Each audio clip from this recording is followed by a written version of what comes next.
mahigit isang buwan. Yung pamasahe ko, nakakalo ha, tumubra ka din sa pinubra ko. So, ganun, kahirap. Hanggang sa yung nanay ko, inawag siya, sabi na, bumalik ka na lang dito, mag-aral ka. So, nag-aral ako, may ambisyon ako eh. Hindi pwede hindi ako matapos sa pag-aaral. So, bumalik ako ng Dubagete. Naalala mo yung buong mga madre kasi sa St. Paul University ako. Naalala mo dahil babalik ko yung anak ni Mrs. Aldo. Kasi nga, pasaway niya. Pero naman, natapos ko yung aking college. Tapos, balik ako sa Manila, naghanap ako ng trabaho. Pahit pa naman.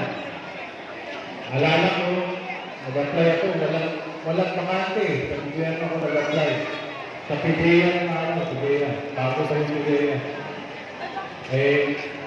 Wala, nagpapangas yung isang boss doon, Colonel Rojas, taga-Agoncillo, Malasco.